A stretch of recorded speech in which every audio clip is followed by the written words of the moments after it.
Esta é a TV Mundo Maior, a TV espírita que pode ser acompanhada em mais de 6 milhões de lares através do satélite com tecnologia digital.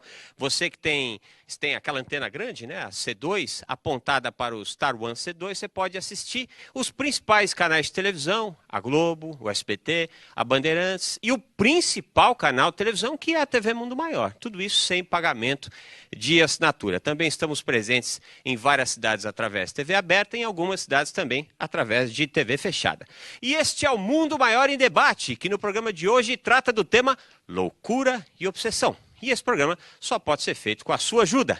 É um programa ao vivo, assim contamos com a sua participação, enviando sua pergunta, fazendo suas considerações sobre o tema. Você pode enviar para debate@tvmundomaior.com.br. Você pode participar ao vivo aqui, fazendo pergunta aos nossos ilustríssimos convidados através do telefone 0, operadora 11 2086 4379, ou pode mandar sua pergunta, sua consideração sobre o tema pela grande rede social facebook.com/TV Mundo Maior. Me enrolei aqui um pouquinho, mas vamos já.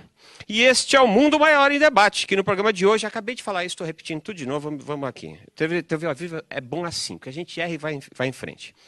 A loucura já foi pintada por gênios da pintura, como Munch, Van Gogh, já chegou às telas de cinema com obras como A Ilha do Medo, Mente Brilhante.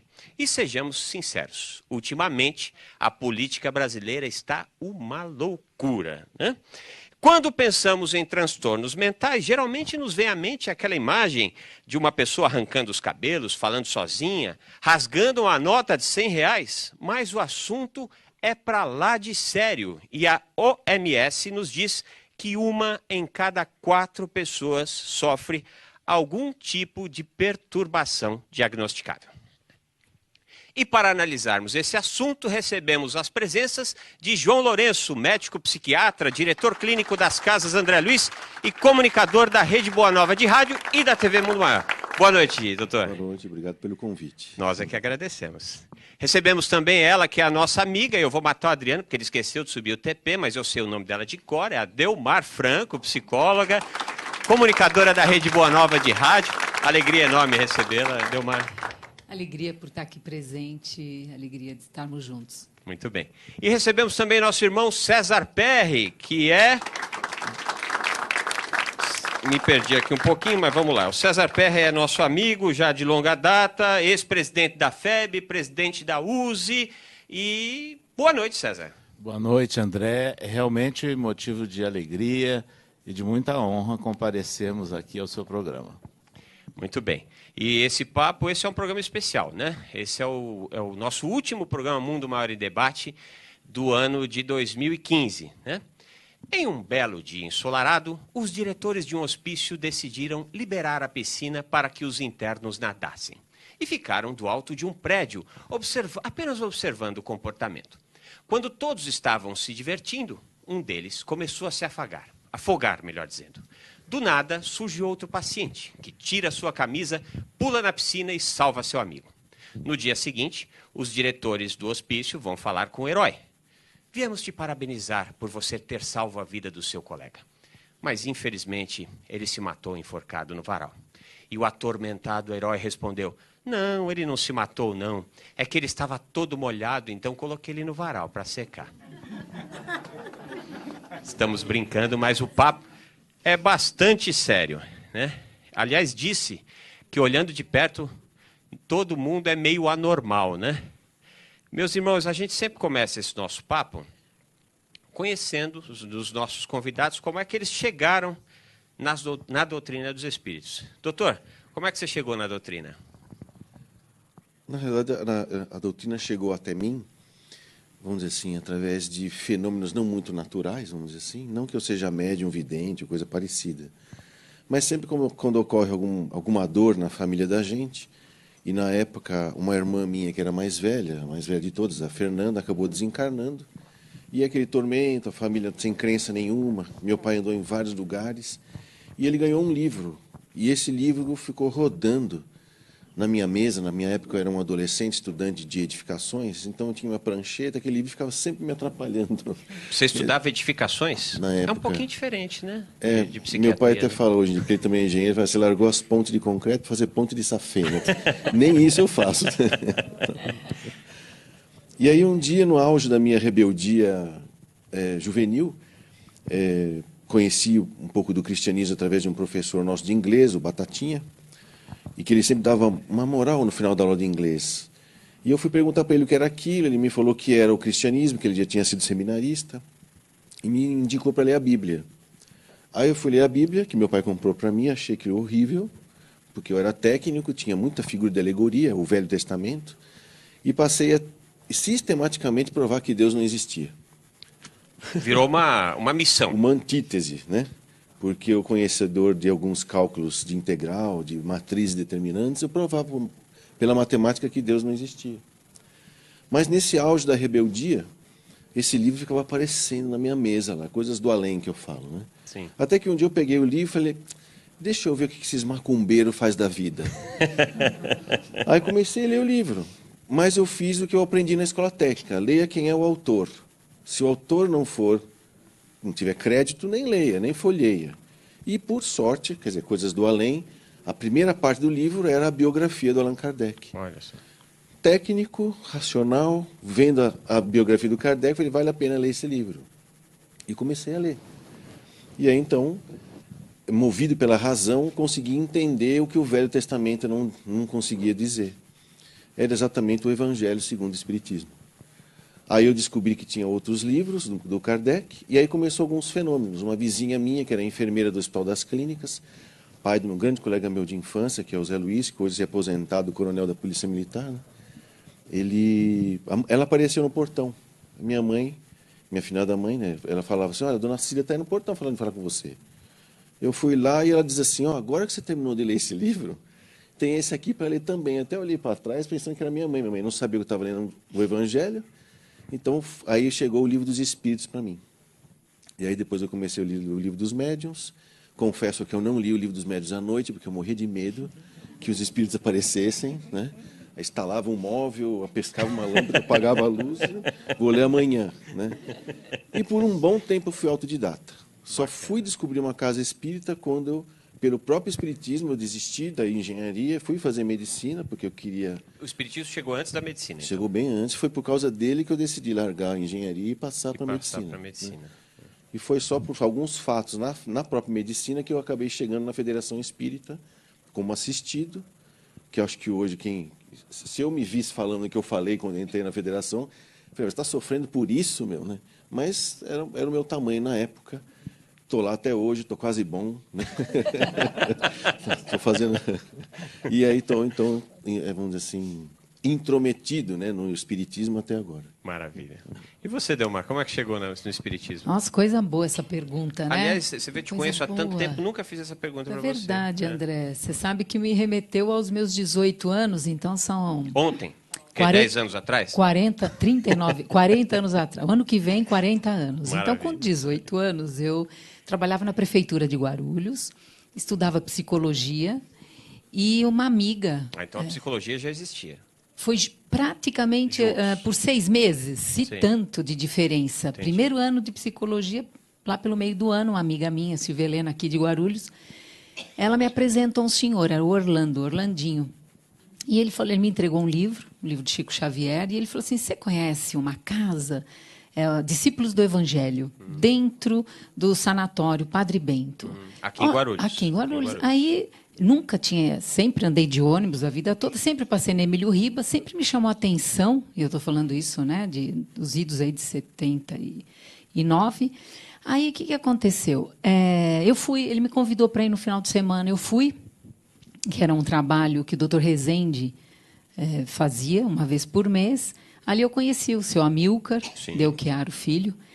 E na primeira vez, como eu não conhecia nada, já entrei no Padre Bento, assim, você entrava, eram umas casinhas de um lado, era o campo de futebol. Eu fui entrando e falei, mas que lugar é esse? Aí cheguei ali, tinha uma igreja, aí tinha o teatro, aí virava à direita, aí tinha eucaliptos, muitos, era um cheiro gostoso, atravessava E ali, bem pequenininha, depois de tudo isso, eram discípulos do Evangelho.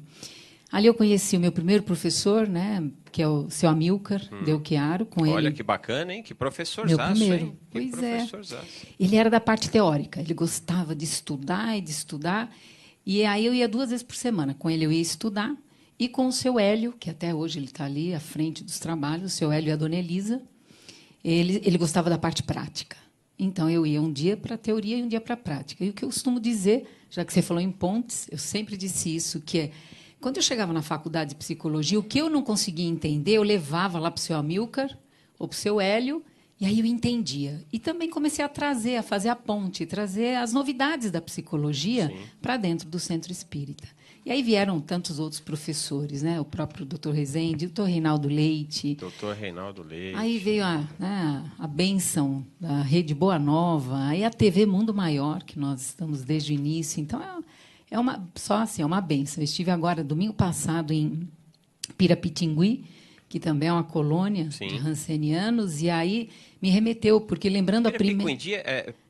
Pirapitingui. Pirapitingui é onde o Jesus... Jesus Gonçalves, perfeito, é onde Jesus tem a casa dele. E aí me remeteu à primeira vez, que então foi essa, onde eu entrei sem conhecer, assisti uma palestra que dizia já sobre o início da civilização, que eu não esqueço, que dias depois no jornal eu encontrei a confirmação da comunicação espiritual. E aí, quando eu sentei ali, me foi oferecido 2 orientações, a homeopatia e uma orientação. Aí eu não conhecia nada de homeopatia na época, e aí remédio era Licopódium. Anos depois, por uma consulta, é o meu remédio de fundo na homeopatia. E um bilhetinho que eu guardo até hoje, assim: no futuro, utilizaremos as suas energias junto aos microfones. Eu, com 18 anos, não imaginava a trajetória. Nem perguntaram se queria, só Também intimaram. Falou, comunicaram. só comunicaram. Então, é uma bênção estar aqui Claro. hoje e agradecer por essa retomada. Sem dúvida. César, e você? Como é que chegou na doutrina dos espíritos? Ou como é que a doutrina dos espíritos chegou em você? Foi de uma forma bastante interessante e eu diria que tem alguma relação com alguns dos assuntos de hoje. A minha infância foi uma infância bastante diferente, porque eu era muito introspectivo e voltado à leitura, precocemente. E vivia muito e desenhava fatos ligados a uma civilização bastante marcante de nossa história. Aos 8 anos de idade, eu comecei a entrar em transe. E nesse transe, que era uma coisa assim incontrolável, a minha família, que era católica, ficou extremamente assustada. Primeiro porque parecia uma convulsão, e outra pelas coisas que eram ditas de uma forma muito enérgica e no ambiente até de muita revolta. E quando eu voltava à consciência, eu não sabia o que tinha acontecido. Olha só. Mas via o susto, né, de vários familiares Das próximos, pessoas. próximos, mas eu me lembrava do que eu assisti, das cenas que eu vi ligadas a essa civilização do passado. Que civilização é essa, César? Olha bem para o meu nome que você descobre. Então, aí aconteceu o seguinte, e aqui isso foi se repetindo, e minha mãe procurou, embora ela fosse católica, por tradição, mas ela tinha já interesse em assuntos espirituais. Ela procurou inicialmente um outro atendimento mediúnico. Nós morávamos em São Paulo nessa época, e ali foi dito, o lugar dele não é aqui, ele tem um trabalho a cumprir. E acontece que um tio meu era médico, no Rio de Janeiro, e nos levou até o Rio, onde eu fui consultado por um neurologista famoso, que era professor da Faculdade de Medicina do Rio, e não detectou nada. Por via das dúvidas, ele receitou um ansiolítico para a criança, que eu me lembro bem o nome, mas eu não vou dizer. Sim. E minha mãe, retornando a Araçatuba, procurou uma médium conhecida nossa. E essa médium falou, olha, ele está sendo levado a contato com com situações que ele viveu no passado. Sim. E que ele identifica.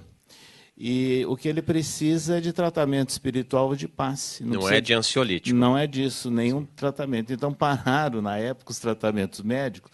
E aos 8 anos de idade, eu passei a frequentar a reunião mediúnica pública, porque elas eram públicas naquela época, né?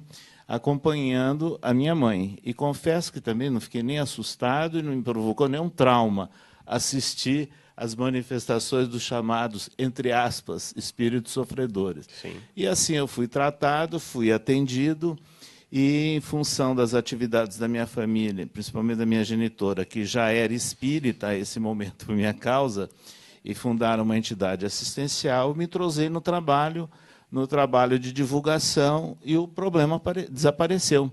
Mas, antes disso, estava ficando inoportuno, porque eu não podia ir em determinados ambientes públicos que eu entrava em transe. Então, veja que tem uma série de fatores aí em jogo, né? E o tempo passou e nada mais disso aconteceu. Eu não tenho mediunidade Olha ostensiva hoje, mas tudo indica que foi trocado em função de um tipo de trabalho e de algumas percepções que eu diria que eu tenho, anímicas e mediúnicas, mas dentro de determinados graus. Muito bem. Cada história bonita, né? O espiritismo e a ciência se completam reciprocamente. A ciência, sem o espiritismo, se acha na impossibilidade de explicar certos fenômenos só pelas leis da matéria. Ao espiritismo, sem a ciência, faltariam apoio e comprovação. Isso quem nos disse é o nosso amado Allan Kardec na obra A Gênese, né? Dr. João Lourenço, a Organização Mundial de Saúde, no Código Nacional de Doenças, é isso? O Código Internacional de Doenças. Internacional de Doenças, relata o transtorno obsessivo-compulsivo como um transtorno caracterizado essencialmente por ideias obsessivas ou por comportamentos compulsivos recorrentes. Embora o texto que eu vi, aonde eu achei, no texto que eu achei, não existe uma relação direta, não é citado uma fonte espiritual como um possível fator desses pensamentos recorrentes. Ainda assim, nós podemos dizer que um texto como esse é um passo importante da ciência para aceitar que muitas dos fatores desequilibrantes podem ser externos à criatura? Então, no Código Internacional das Doenças, principalmente depois do CID-10, né, que é a 10ª revisão, já teve 10 revisões, isso vários anos, né?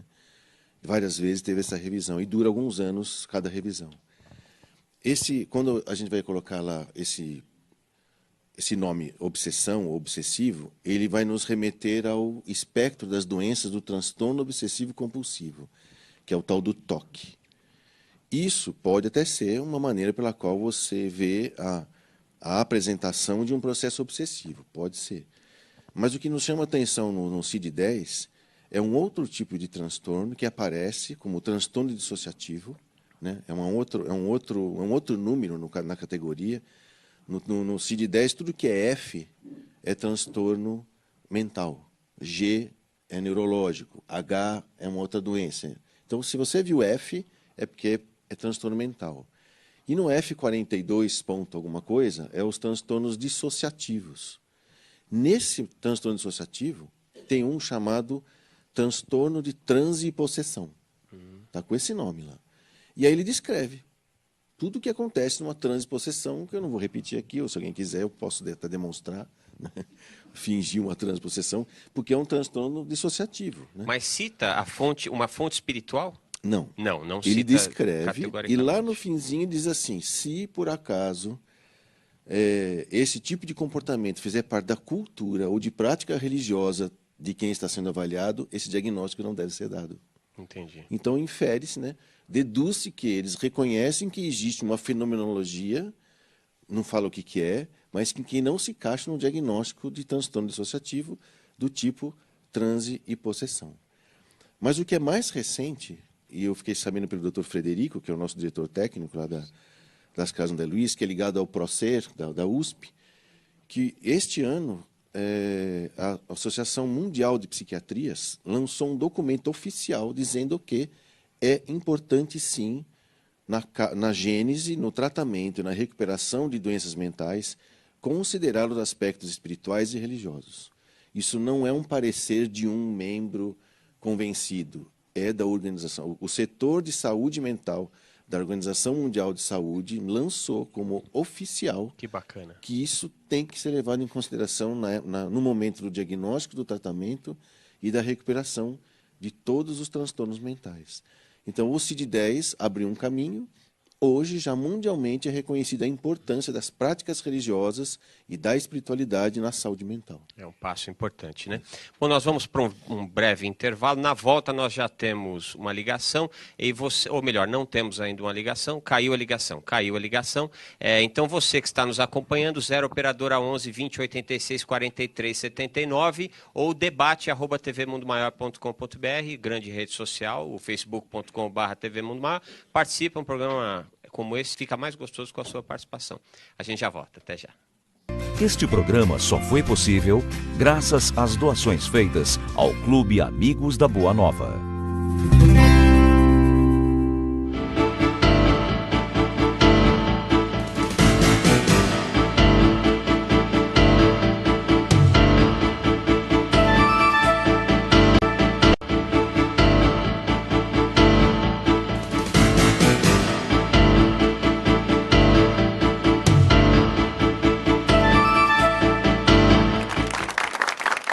Mundo Maior em Debate. Essa noite nós estamos com um programa aqui especial, tratando sobre o tema loucura e obsessão, e esperamos a sua participação, né? Vou pedir para o Fernando colocar as imagens do kit para a gente. Você que participar, assim como os nossos irmãos que estão aqui na plateia, podem concorrer a um kit contendo copos e camisetas do Compartilhe o Bem, uma necessaire do Clube Amigos da Boa Nova, caderno, caneta e ecobag da TV Mundo Maior, o Mundo Maior em Debate 10 anos da TV, que você não vai concorrer, mas você vai assistir seriamente, certamente. E pode voltar para mim aqui, por favor, Fernando. Nós temos também esta obra, bem ao encontro do nosso tema de hoje, Espiritismo no Lar, Obsessão e Depressão. São duas palestras aqui, uma da Anete Guimarães e a outra da doutora Marlene Nobre. São interessantíssimas as palestras, surpreendentes, eu diria até. E este livro, que o autor é o William Sanches, Jesus e a Arte de Vencer Desafios. Todas essas obras você pode encontrar à venda no mundomaior.com.br ou pode ligar para o 0 operadora 11 4966 5775. Para você participar, nós vamos repetir, você pode ligar 0 operadora 11 20 86 43 79, pode mandar seu e-mail para debate@tvmundomaior.com.br e também pode fazer a sua participação pela grande rede social facebook.com/TV Mundo Maior. Muito bem. Delmar, o psiquiatra, ele trabalha, entre outras coisas, o desequilíbrio neuroquímico. Já o psicólogo tenta compreender o papel das funções mentais no comportamento individual e social. É possível dizer que é tênue a linha que separa um paciente que precisa de atendimento psicológico de um paciente que corre o risco de ter desequilibrado sua química cerebral? É sim a resposta, né? Bem, essa linha é muito tênue. Todos nós, né, quando refletimos na nossa vida, quantas vezes nos sentimos nesse limiar? Que você diz assim, né? Você está no equilíbrio e, de repente, parece que algo pode te tirar desse equilíbrio. Agora, eu gosto de passar um pouquinho de um contexto, né? Um contexto até histórico, até para localizar um pouco e me localizar. Então, se nós formos ver na antiguidade, ainda em algumas culturas, as pessoas, aspas, ditas desequilibradas, ou a questão da loucura, as pessoas andavam livres pelas ruas. Mas aí nós temos alguns fatores. Por exemplo, vou voltar de novo no tema da hanseníase, não é? Então, havia uns leprosários, e aí eles foram segregados, eles já foram afastados socialmente. Aí você está me perguntando de comportamentos, não é? Sim. Então, na história, foram os primeiros a serem ali segregados. E o que aconteceram nos antigos leprosários? Começaram a colocar outras pessoas também. Inclusive, aqueles que antes andavam livres, eles começaram também a ser excluídos. Que outra exclusão nós tivemos? Com Descartes. O que ele diz? Penso, logo existo. Bom, se eu não penso, logo eu não existo. Olha, como tem a ver? Porque loucura está ligada com a razão, não é? Então tem a razão e a pessoa quer, infelizmente, tudo isso parte da nossa ignorância dessa visão espiritual. E aí, quando você tem, então, quando entra Descartes e o modernismo, aí sim que há uma separação ainda maior nos hospitais. Só que não são hospitais de cura, aspas, também cura, como nós entendemos já numa fase aqui, não é? Lá pelo século XVII eram verdadeiros depósitos de pessoas, né? E aí vem o famoso, né, Pinel, que leva até o nome, né? Sim, mas ele Pinel. é que trouxe a ideia de desacorrentar os pacientes Isso ditos loucos. No aí século já o Pinel é mais recente, não é? O que nós temos, então, aí até os dias de hoje, onde a sociedade continua, e agora vem essa questão desse movimento antimanicomial, então você vê que é um processo histórico que é importante a gente olhar um pouco para ele num contexto mais amplo para, aí sim, né, nos colocarmos e colocar a nossa visão. Então, a psiquiatria ela chega agora. A psiquiatria ela não existia em todo esse tempo e nesse contexto que nós falamos. Ela é da ciência, ela é agora, desse século XIX para cá. Né? Então, a psiquiatria, se a gente olhar na história, ele é recente. E a psicologia é mais recente ainda. Não é? Porque aos psicólogos, aí sim, como você disse, é a observação dos comportamentos, essa questão da psique, a questão das emoções, e aí sim a psiquiatria entra com a questão do medicamento, onde aí os pacientes são observados, aí é para um outro contexto. Então é muito tênue essa linha, e é só cada um de nós aqui repensar em momentos de grande tensão, de crise, de desafios que a vida nos traz, quantas vezes nós ficamos ali, né, numa linha tênue, muito como você próximo, mesma, muito próxima. Então, o João Lourenço até brincou, que ele falou assim, olha, eu vou na federação, eu estou quase bom. Então, essa sensação, todos nós, né, temos essa... E ainda bem que a doutrina espírita, né, nos encontra, e nós vamos ao encontro para trazer mais um ponto de equilíbrio, porque senão essa linha, para mim, é mais tênue ainda quando não se tem o suporte Sim. religioso, o suporte da espiritualidade, quando não se tem essa crença. Aliás, quando ele falou que está quase bom, eu senti inveja. Eu falei, meu Sentiu. Deus, será que um dia eu fico quase Você bom vai falar também? isso? César, o Dr. Bezerra de Menezes nos trouxe, pelo pseudônimo Max, o livro A Loucura sob um Novo Prisma, né? A obra, acredito eu, que foi uma das primeiras que trataram da obsessão espiritual como fator de adoecimento mental. Ou seja, nos antecipou muito do que isso que o Dr. João Lourenço está nos trazendo hoje. Dá para a gente dizer que antecipou esse conhecimento que está chegando hoje no mundo científico, César? Sem dúvida. E a sua pergunta é muito importante, porque nós precisamos fazer um resgate histórico. Bezerra de Menezes, médico, né, radicado no Rio de Janeiro, ele foi um pioneiro, ele foi um desbravador ao escrever esse trabalho. Ele era membro da Academia Brasileira de Medicina, no Rio de Janeiro. Ele apenas se licenciou quando ele entrou para a política, mas ele sempre exerceu a medicina, nunca deixou de exercer a medicina durante todos os seus compromissos políticos. E ele passou a se interessar pelos fenômenos espíritas, inclusive sofrendo problemas pessoais, né, de alguma questão de saúde, e depois no seio da sua própria família. E passou a observar médiuns, entrando em contato com médiuns da cidade do Rio de Janeiro, e ele teve um problema muito sério na sua casa, do seu segundo filho, Antônio, que era estudante de medicina.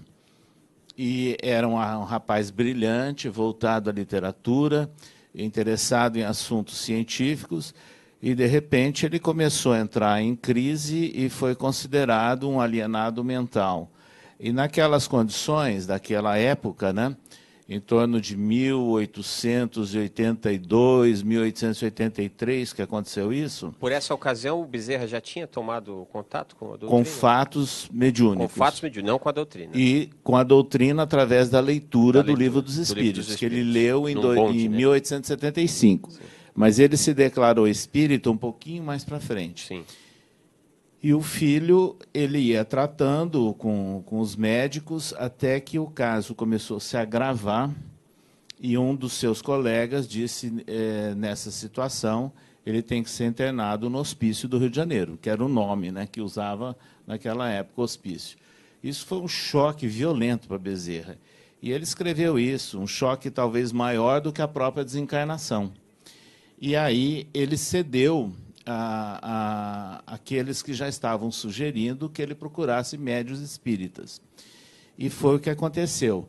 Médiuns notáveis ele procurou, e eu posso citar Frederico Júnior, que foi, eu diria, o Chico Xavier do final do século XIX e começo do século XX.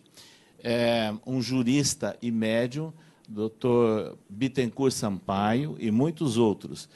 E aí começaram a fazer a evocação de eventuais entidades e realmente houve a manifestação de um espírito extremamente violento, fazendo grandes cobranças em Bezerra e relacionado com o filho também, porque ele queria atingir Bezerra, o pai também. Era mais difícil, aí ia no filho. Ia no filho. E nessas condições, ele não foi elucidado no primeiro contato.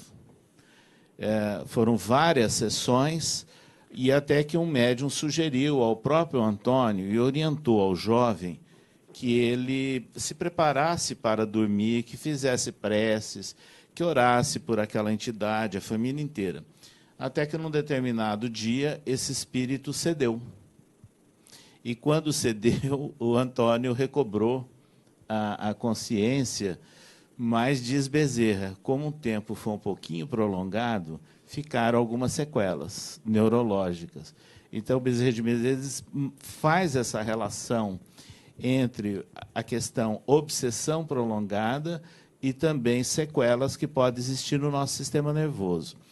Bezerra, então, o que eu queria destacar, esse livro, ele apresentou para a Academia Nacional de Medicina, mas ele só veio a ser publicado 20 anos após a desencarnação de Bezerra, no ano de 1920, pela Federação Espírita Brasileira. Esse livro ele é marcante, porque 1882, mais ou menos quando aconteceu o fato, e o jovem Antônio foi curado, mas não teve mais condições de ter, por exemplo, voltar ao estudo da medicina em função de sequelas. Mas ele acabou desencarnando no ano de 1887, em função de febre tifoide, o rapaz. E Bezerra, aí ele acelerou essa obra, né, e reuniu casos que ele considerou importantes, porque as testemunhas estavam vivas e elas poderiam ser procuradas. Então, esse livro ele se propõe a mostrar que os problemas que eram chamados de loucura, de alienação naquele período, tinha uma dupla causa. Tinha problemas orgânicos, mas também tinha aqueles espirituais e aqueles que eram conjugados. Agora, qual é o fato histórico?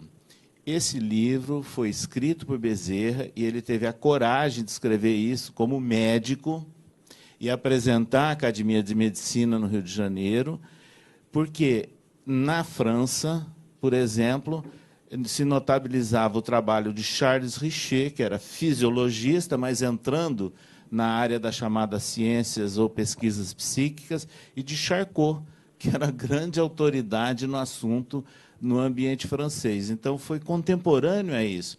Então, Bezerra de Menezes, ao lançar A Loucura sob novo prisma, ele marcou a história da nossa literatura espírita, e eu diria que pode também um dia ser resgatado como um marco na história da própria medicina. Da própria medicina. Eu fico imaginando que os caras, pelo menos os médicos que ele apresentou, devem ter achado que era ele que estava louco, né? Acredito que, para aquela ocasião, deve ter acontecido algo similar com o que aconteceu ao Kardec na França, né? Que era muito respeitado, e quando começou a lançar as obras, os caras meio que falaram, não, esse cara não deve estar muito bom da cabeça. Serial killers. Infelizmente, vez por outra, o noticiário sanguinolento nos fala de alguns destes irmãos que levam os infernos de sua psique para vítimas indefesas.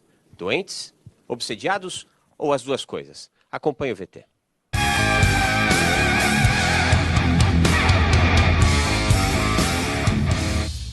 Você já ouviu falar em serial killer?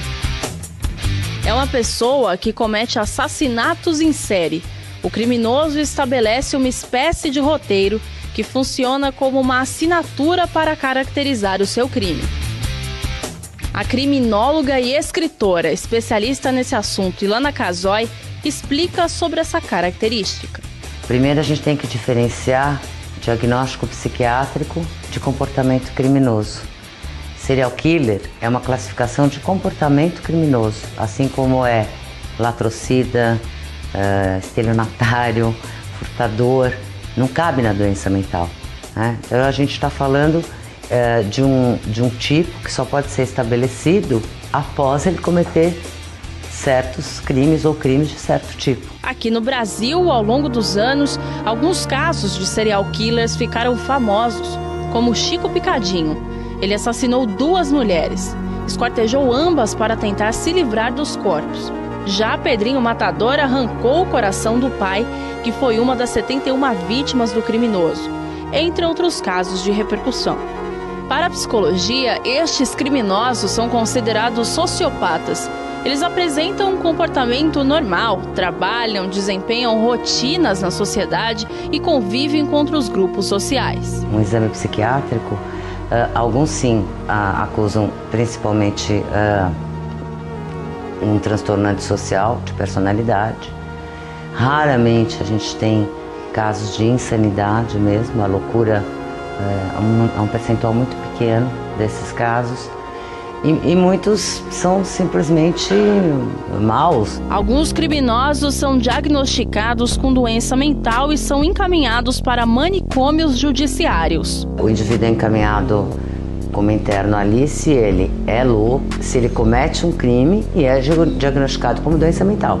Então você tem as pessoas da sociedade, quando têm doença mental, podem ser internadas no manicômio. E as pessoas que cometem crime vão presas, e o manicômio judiciário é o pior lugar do mundo, porque junta essas duas coisas. É um manicômio que é a prisão. Mas o que a doutrina espírita pode nos dizer sobre esse assunto? Assassinatos em série é um fenômeno obsessivo?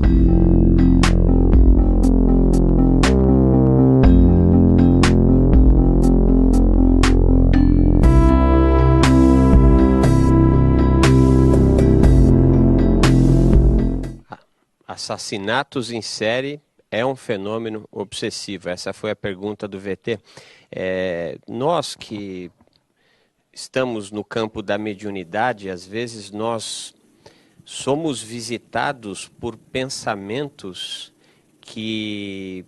chocantes, né? Eu já tive essa oportunidade algumas vezes, e aquilo que nos visita é algo extremamente forte.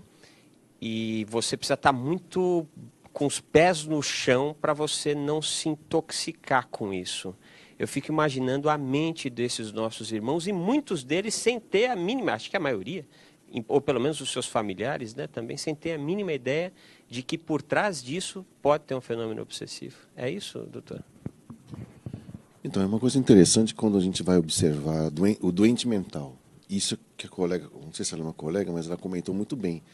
Separar o que é um ato criminoso do que é um ato feito durante um momento de insanidade, né? É diferente. Quem comete um ato num momento de insanidade, ele é inimputável. Ele fez aquilo porque estava fora da realidade. Ele não fez calculando aquilo. Por exemplo, se alguém acha que é passarinho e pula do prédio, ele não se suicidou. Ele estava achando que era um passarinho, né? Então, agora o serial killer não, ele calcula. Ele tem sistema, ele tem método.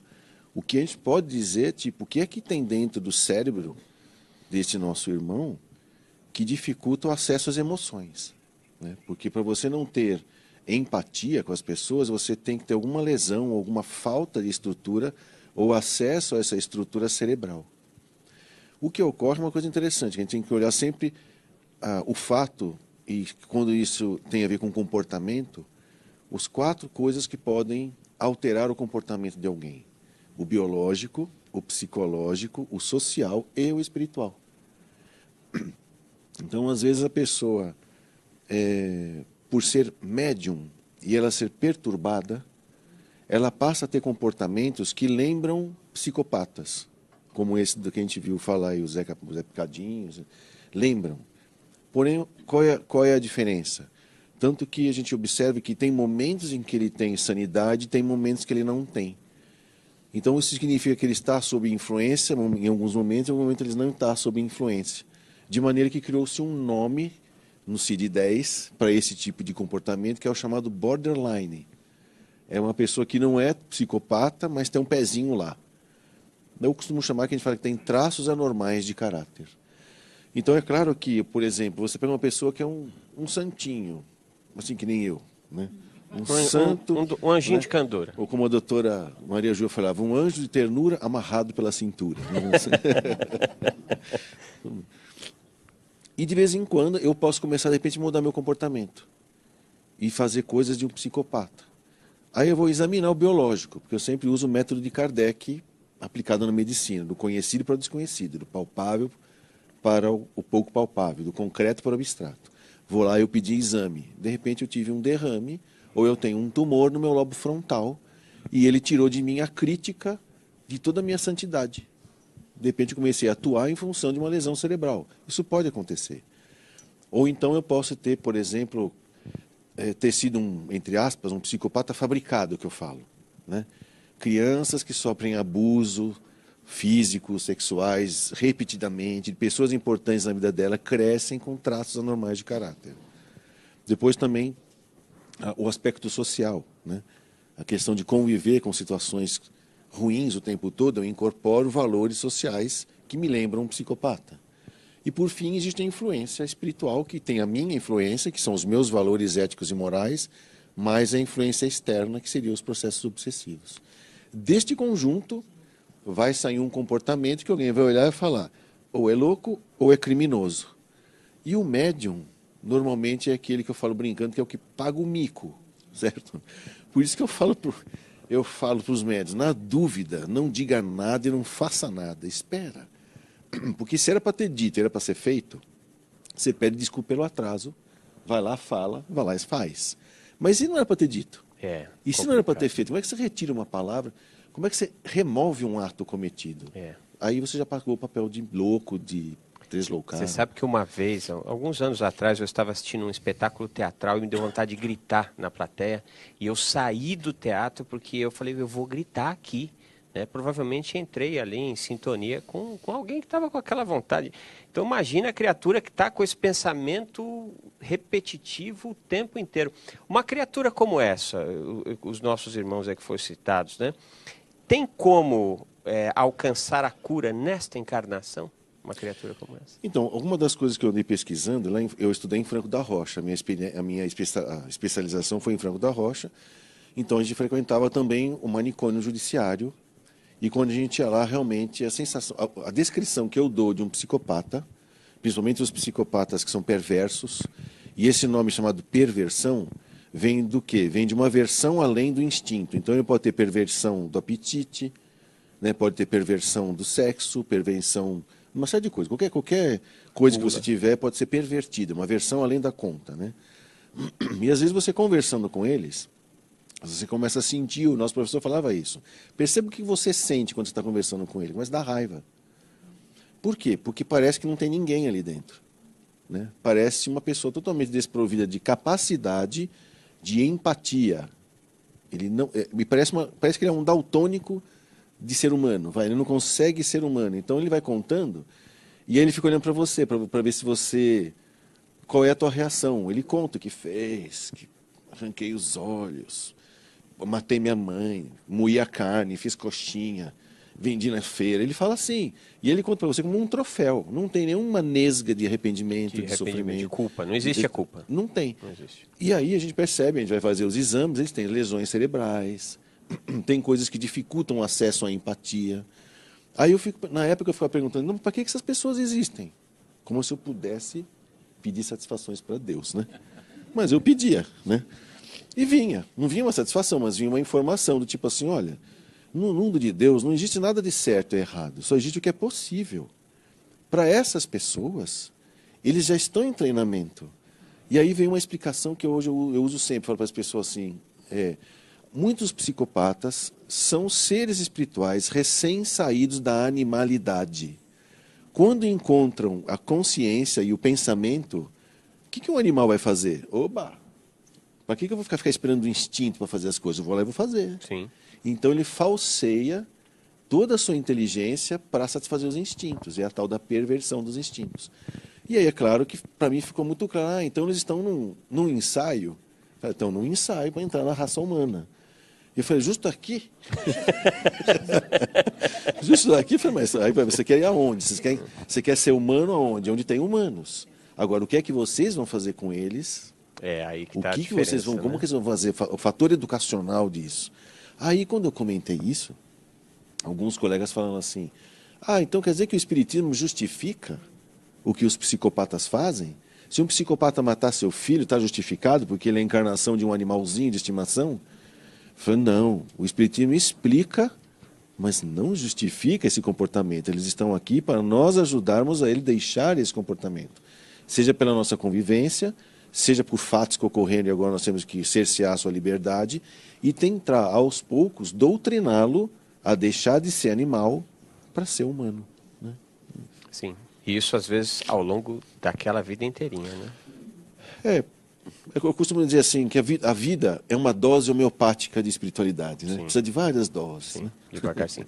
Bom, nós vamos mais para um breve intervalo. 0 operadora 11 20 86 43 79, debate @tvmundomaior.com.br, facebook.com/TV Mundo Maior. Nós já recebemos alguns e-mails, daqui a pouco vamos ler para os nossos convidados. A gente já volta. Fica conosco.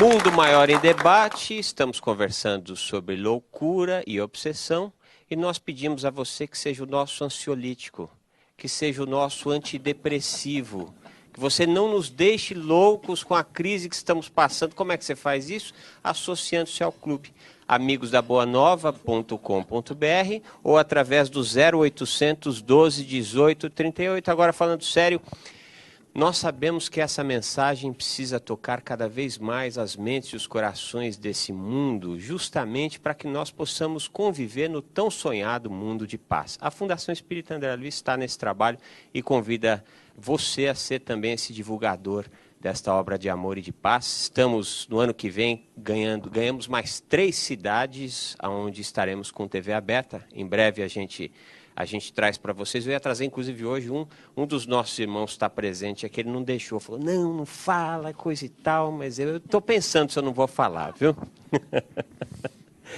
Delmar, um dos trabalhos que você desenvolve é em relação às estruturas familiares, né? E às suas desordens. Você diria que está aí um dos dramas da desordem psíquica? Pois é, um dos fatores, né? Porque eu costumo comparar, quando se fala em loucura, é um bolo com muitos ingredientes. Então, nós temos aí reflexos de experiências anteriores de outras existências, nós temos questões desta mesmo, que já foram colocadas aí de várias formas. Então, existem muitos fatores. Sabe, como bem disse o João Lourenço, né? Esses 4 fatores. Agora, a questão familiar é um deles. Então, em alguns casos, a questão da loucura ela pode ser olhada pelo sistema familiar? Sim. Algumas famílias elas trazem esse tema ao longo das gerações. E aí, a maneira que é vista quando é sistêmica, primeiro que não é um doente ou considerado, sempre aspas, né, um louco, não. A família é vista sistemicamente como um desequilíbrio, com uma dificuldade. Essa é a maneira de ver. E uma ótica que eu achei muito interessante, quer dizer, uma das possibilidades é principalmente a esquizofrenia, que foi bastante estudada dentro dessa visão sistêmica, que é o que, na esquizo, que está dividido. E uma observação, sempre se pergunta, existiu algum assassinato dentro da família? De um familiar assassinar o outro?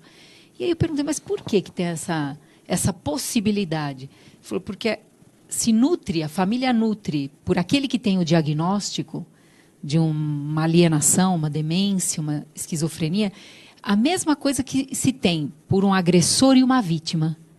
Então, se tem o medo, muitas vezes ele desperta medo e em outros momentos desperta a raiva. E se diz muitas vezes que aquela pessoa doente é a frágil do sistema. Nessa visão sistêmica, não. Aquele que traz o sintoma, muitas vezes, ele está carregando pela família e ele está buscando a reconciliação dentro dele, do agressor e da vítima. Então, ele busca inconscientemente a reconciliação. Não é? E um desses casos que eu me lembro de uma senhora que ela veio muito desesperada porque o filho já não a reconhecia como mãe, não chamava de mãe, ela tinha parado de estudar, de trabalhar, estava um processo muito agudo. E eu fiz essa pergunta e ela disse que sim, que havia um fato na família. Mas ele havia piorado muito nos últimos meses, que foi justamente quando a pessoa, que era a avó dele, tinha falecido.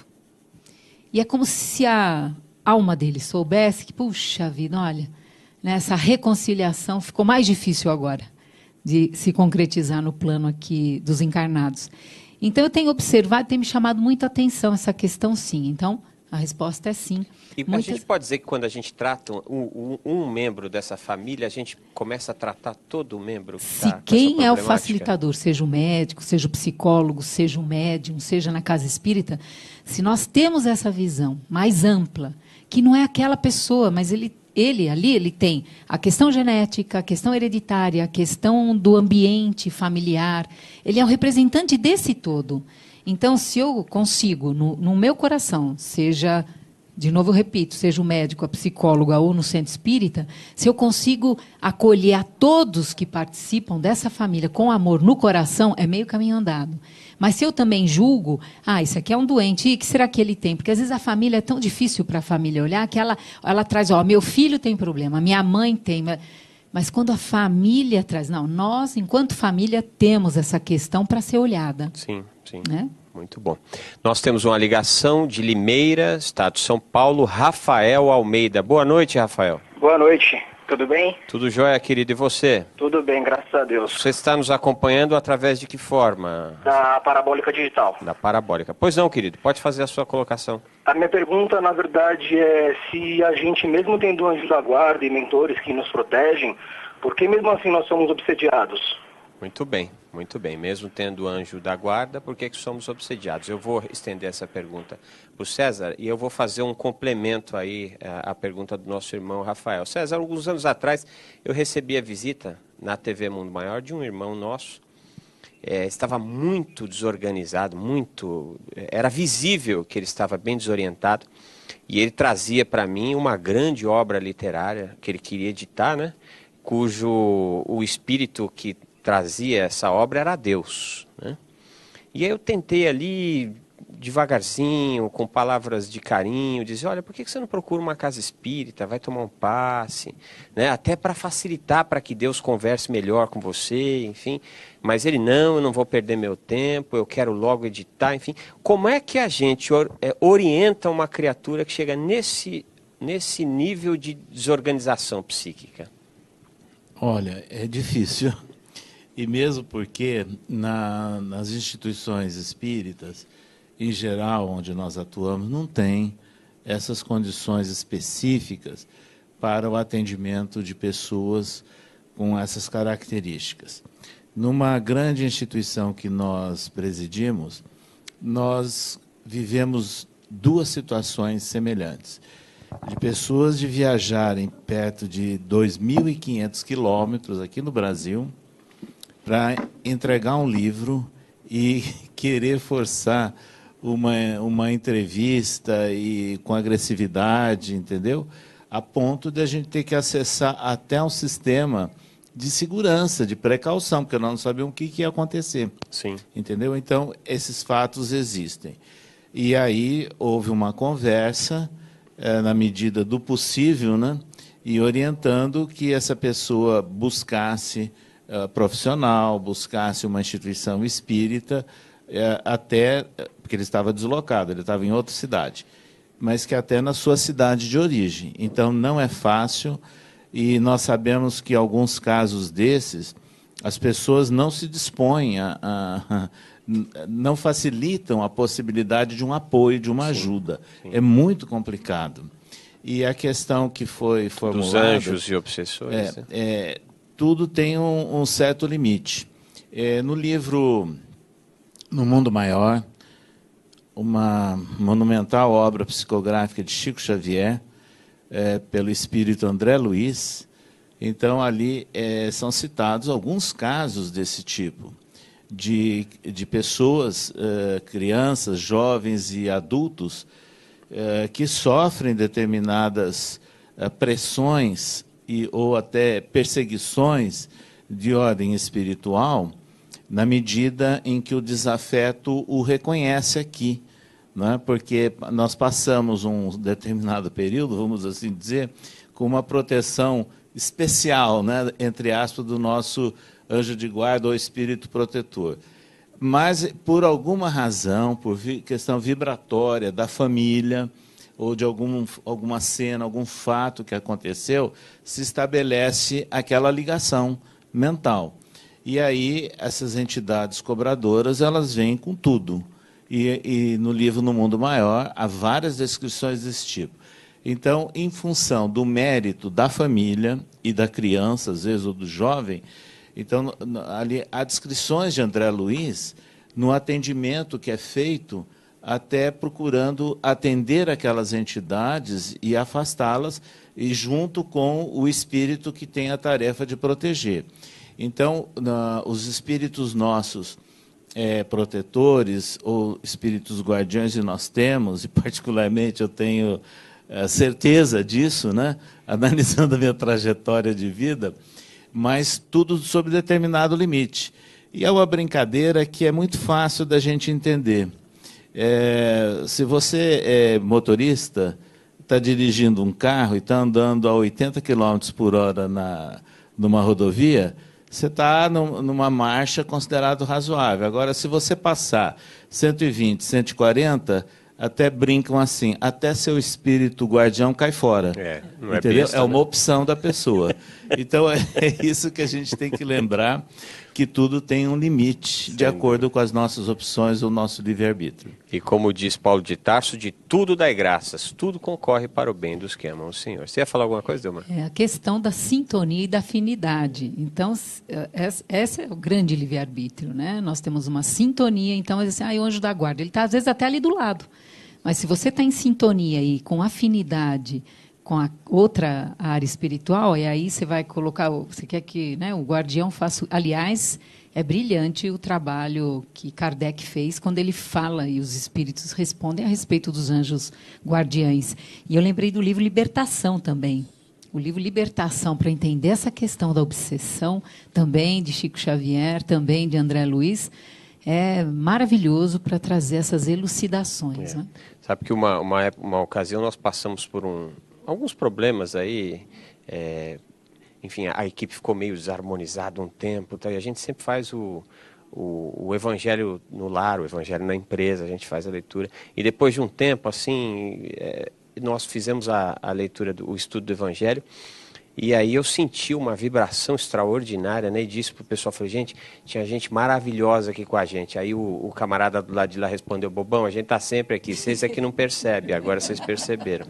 Nós recebemos aqui a mensagem de Patrícia Cosignani, se não for assim que leu o seu nome, você me desculpa, de Guarulhos, Tarcísio Tassi, ele não fala de onde é, Walter Almeida, de Pindamonhangaba, Guilherme Camargo, de Palmas, Tocantins, João Nonato, Atibaia, São Paulo, e Valéria Gonçalves, que também não nos diz de onde é. E ela faz uma pergunta, doutor João.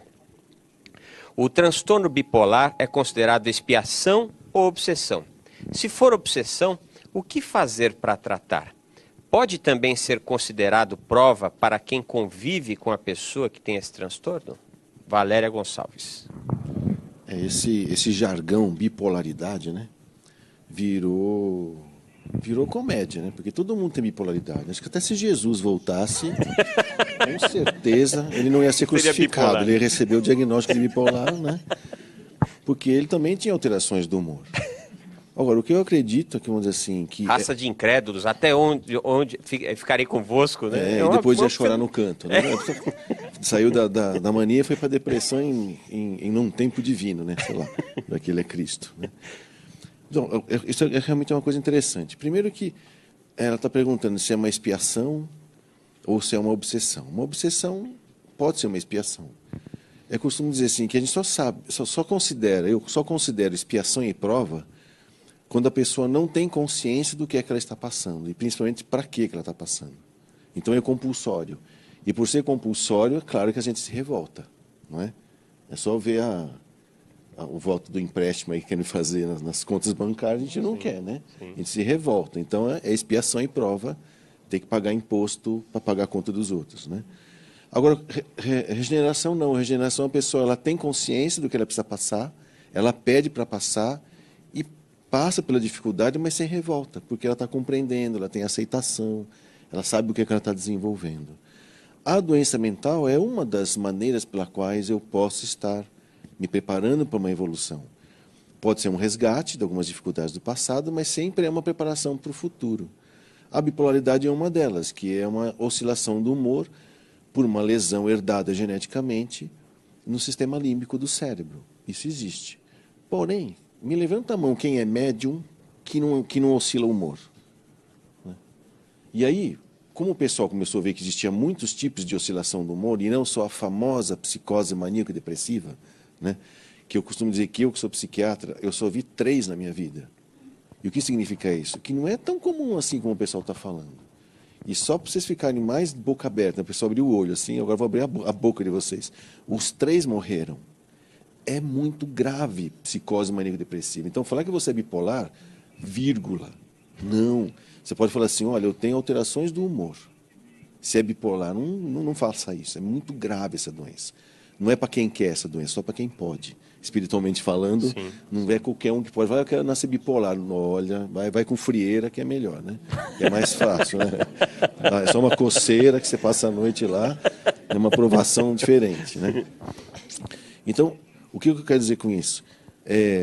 Médium oscila de humor. Não oscila? Eu posso falar por mim. Né? Ainda mais que sou de gêmeos. Né? Ixi, geminiano, então, nem eu me aguento. Né, meu? Eu estou, tudo bem, eu agacho aqui, quando eu levanto, está olhando o quê? O pessoal oscila de humor. E aí já fica taxando. Aí inventaram subdiagnósticos de bipolaridade. O bipolar tipo 1, o bipolar tipo 2, aí linkaram isso a remédios. Aí não preciso falar para quê, que inventaram o nome bipolar e linkaram a remédios. Que hoje o médico já não pensa mais, ele só lê, assim, a gente chama de algoritmos, né? Olha, se A mais B é C, então você dá o D, mas se aparecer um D', você dá então esse remédio, e fica assim, ninguém mais pensa, ouve a história da família, ninguém mais se preocupa com a pessoa. Então fica a resposta para quem me perguntou, como que faz para tratar a bipolaridade? A primeira coisa, se você tem bipolaridade mesmo, se você só tem um transtorno de humor menor, cuidar dele significa o quê? Cuidar da sua saúde espiritual. Porque a aceitação é a solução. Você pode ser manco, né? Você pode ser cego, tetraplégico, pode ter bipolaridade, esquizofrenia, mas se você aceita a sua condição, que é um ato de humildade, não significa que eu concordo com ela. Né? A partir do momento que eu aceito, 50% dos seus problemas estão resolvidos. Depois você vai aprender, como é que faz para conviver com isso? No dito popular, aceita que dói menos, né? É exatamente isso. Aceitação é a solução. E isso para qualquer outro tipo de problema na sua vida, na bipolaridade também. A família participa disso? Sim. A Demora acabou de falar que o contexto familiar é um contexto, é um conjunto de pessoas, é uma célula viva, em que se um é bipolar, os outros também vão ter que trabalhar com isso. Então, conviver com pessoas difíceis também não é para quem quer, é só para quem pode. E pode o quê? Porque é poderoso? Não. Porque pode usar isso como alavanca de crescimento. Senão fica na frieira. É mais fácil. É mais fácil. A gente já volta mais um rápido intervalo. Mundo Maior em Debate. TV Mundo Maior levando a vida até você. Este programa só foi possível graças às doações feitas ao Clube Amigos da Boa Nova.